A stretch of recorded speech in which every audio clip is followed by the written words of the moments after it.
नमस्कार मंडळी, स्वामी ज्योतिषमध्ये मी सौ जयश्री रत्नदीप पत्रे स्वामी तुमचं मनपूर्वक स्वागत करते.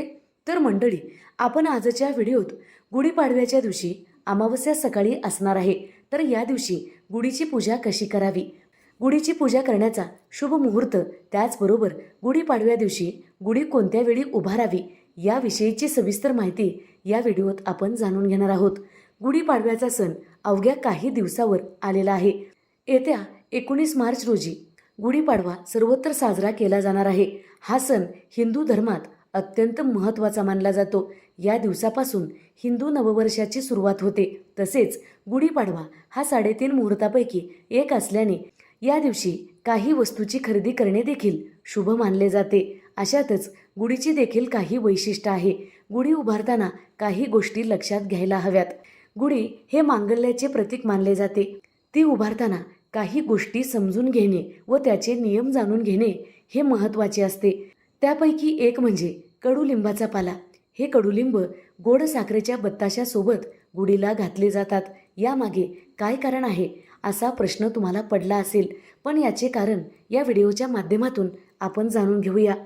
यंदा गुढीपाडवा आहे, परंतु याच दिवशी अमावस्या असल्याने गुढीपाडवा नेमका कधी साजरा करावा याबाबत सर्वांमध्ये संभ्रम निर्माण झाला आहे. भारतीय पंचांग पद्धती अनुसार सूर्य उदयाची तिथी मानण्याची प्राचीन परंपरा आहे.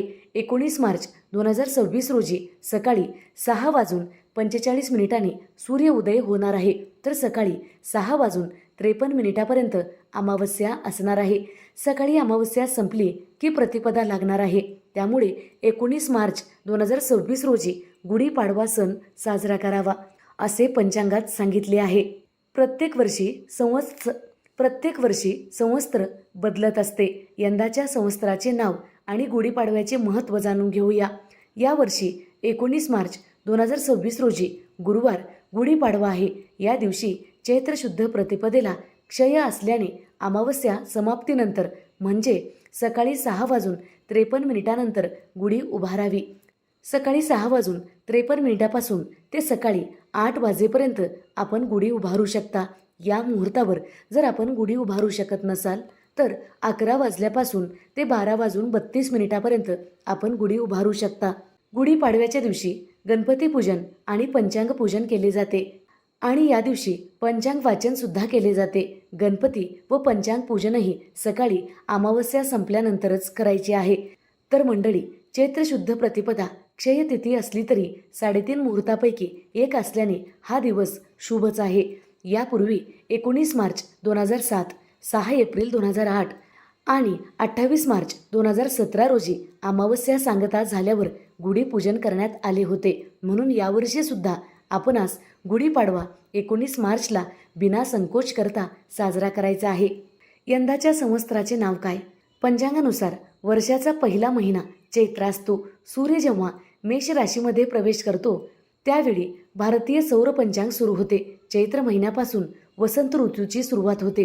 गुढी उभारून नववर्षाचे स्वागत केले जाते. अत्यंत उत्साहपूर्वक असे वातावरण या दिवशी असते.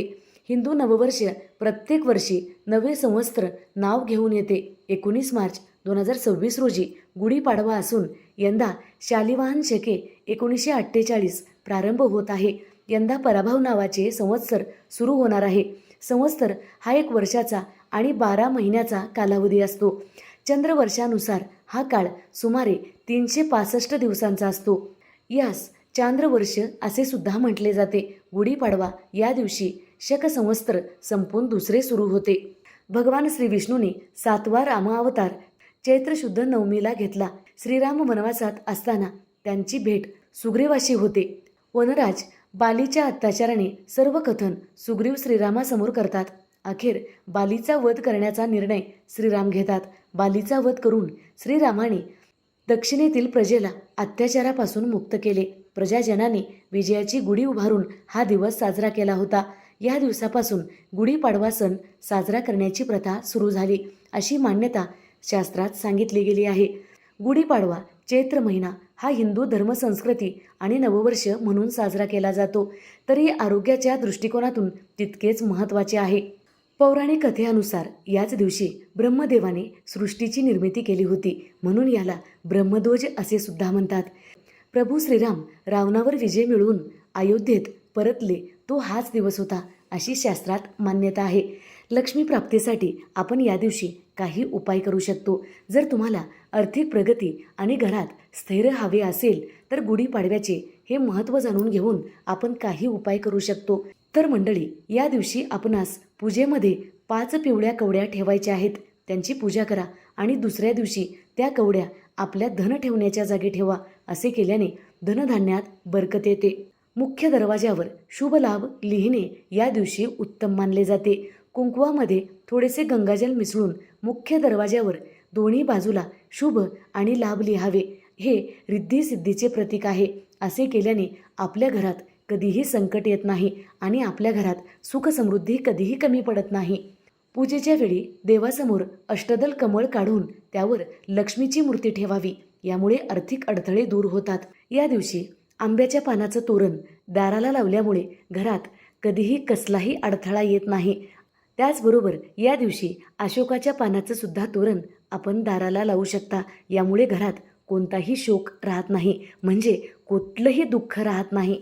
तर मंडळी, गुढीपाडव्याच्या दिवशी आपणास गुढी सकाळी 8पर्यंत उभारायची आहे आणि नवीन वर्षाचे स्वागत करायचं आहे.